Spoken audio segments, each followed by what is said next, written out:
Sebelum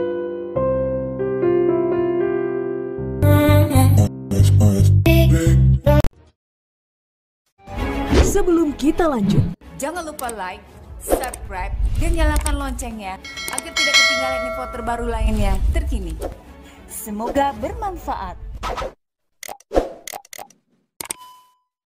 Assalamualaikum warahmatullahi wabarakatuh. Ketemu lagi dengan TV Family. Kali ini kami akan menyampaikan tentang sejarah kembalinya Indonesia dijajah oleh kerajaan Belanda. Namun sebelum itu, kami ingatkan agar tekan subscribe bagi yang belum, like, share, dan juga tekan tanda lonceng agar Anda tidak ketinggalan konten terbaru, konten bermanfaat yang memberikan tontonan dan tuntunan. Baiklah saudaraku, kita bahas mulai sekarang.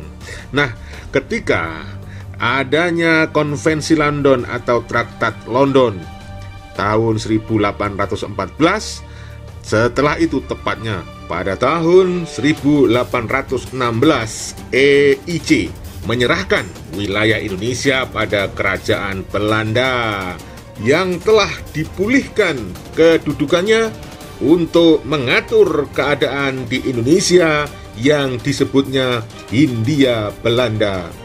Kerajaan Belanda membentuk Komisaris Jenderal atau Komisaris Jenderal yang terdiri atas C.Th. Elaut sebagai ketua dan A.A. Boykes dan G.A.G. P.H. Baron van der Capellen.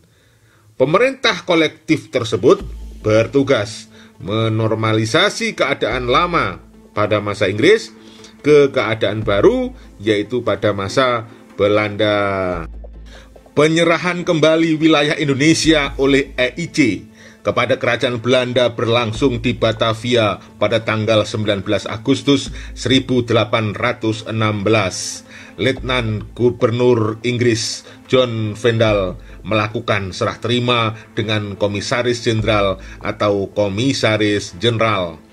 Bentukan pemerintah kerajaan Belanda yang terdiri atas C.Th. Elaut, G.A.G. P.H. Baron van der Capellen dan A.A. Boykes. Komisaris-komisaris ini dibantu oleh H.W. Muntingge yang berpengalaman.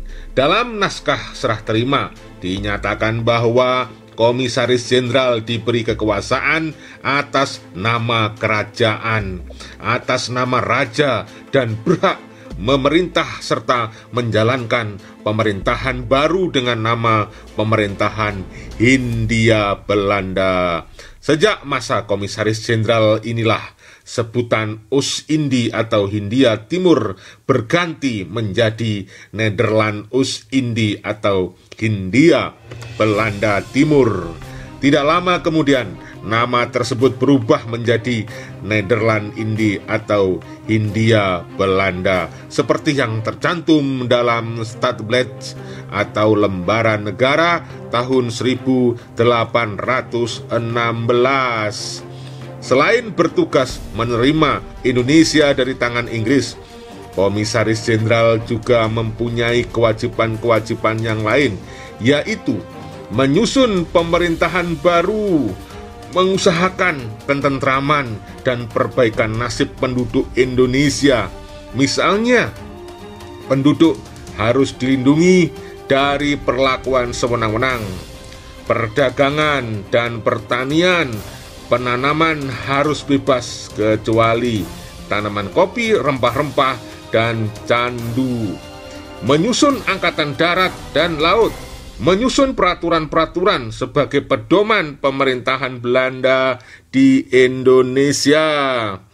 Berdasarkan hak dan kewajiban Komisaris Jenderal, akhirnya berhasil menyusun suatu pedoman pemerintahan yang benar-benar bersifat liberal. Sementara itu, pada periode 1816 sampai 1830, pertentangan antara kaum liberal dan kaum konservatif di Belanda terus berlangsung.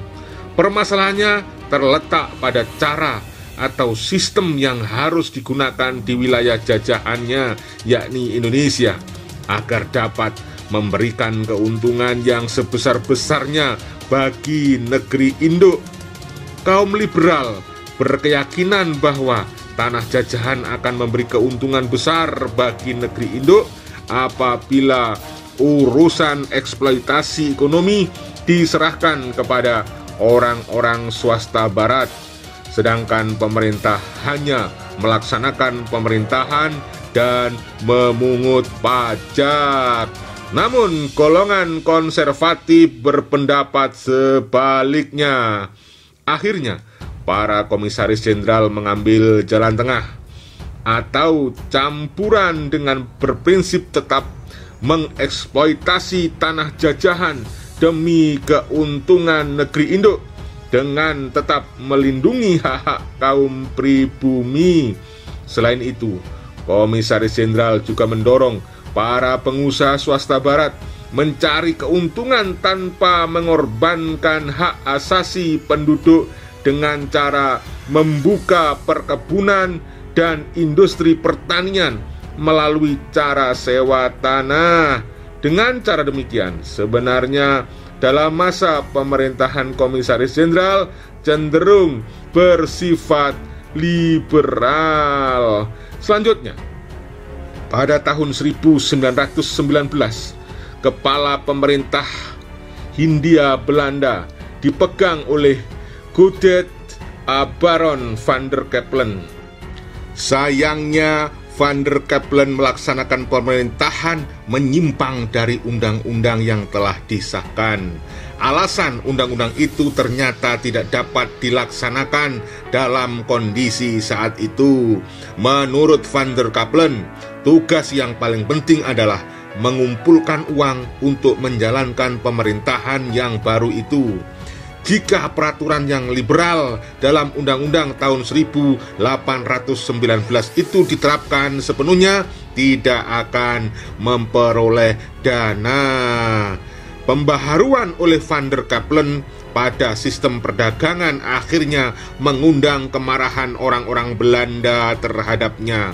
Tahun 1821, Van der Capellen mengeluarkan undang-undang yang melarang segala bentuk perdagangan Eropa di daerah kopi atau priangan, kecuali dengan izin khusus.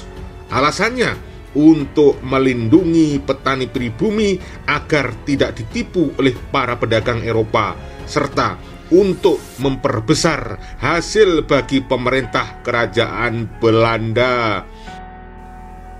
Tindakan lain yang juga mengundang kemarahan adalah munculnya peraturan tahun 1823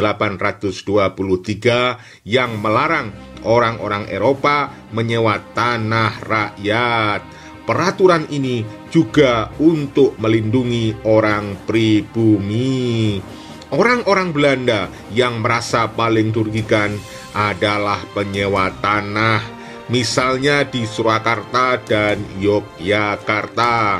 Mereka sudah membayar uang muka yang besar, sehingga ketika peraturan itu dilaksanakan, menuntut pengembalian uang muka yang sudah habis dibelanjakan oleh orang-orang pribumi. Akibatnya, mereka, para pegawai, para pengawal, para peladang merasa kecewa terhadap pemerintah kolonial Hindia Belanda. Hal lain yang terjadi adalah anggaran belanja negara semasa pemerintahan Van der Capellen senantiasa menunjukkan defisit, sehingga kerajaan Belanda harus menutupnya. Padahal keuangan negeri induk juga memprihatinkan. Itu sebabnya Van der Capellen kemudian ditarik pulang ke Belanda dan digantikan oleh Dubus Giesignis. Pergantian pemerintahan ini tidak juga membawa perbaikan ekonomi bagi negeri induk dan tanah jajahan. Dubus Giesignis yang berkeinginan membangun modal dan meningkatkan ekspor gagal melakukannya. Alasannya, bangsa Indonesia tetap hidup miskin sehingga tidak mampu menyediakan barang ekspor, justru yang terjadi impor lebih besar. Untuk mengatur pemasukan dan pengeluaran uang dibutuhkan jasa keuangan yang profesional. Oleh karena itu, Raja Belanda mengeluarkan okstroi yang kemudian menyebabkan terbentuknya De Javase Bank pada tanggal 9 Desember 1826. Gubernur Jenderal menindaklanjuti dengan mengeluarkan surat keputusan nomor 25 tanggal 24 Desember 1828 tentang akte pendirian De Javase Bank. Saya kira untuk kali ini saya cukupkan. Jangan lupa untuk like, subscribe, dan share, kemudian tekan tanda lonceng ding-ding agar tidak ketinggalan konten selanjutnya yang akan membahas tentang masa pemerintahan Johannes van der Bos. Baiklah anak-anakku, para subscriber semuanya, para pemirsa, jangan lupa untuk selalu bersyukur dan berbahagia. Baik, merdeka!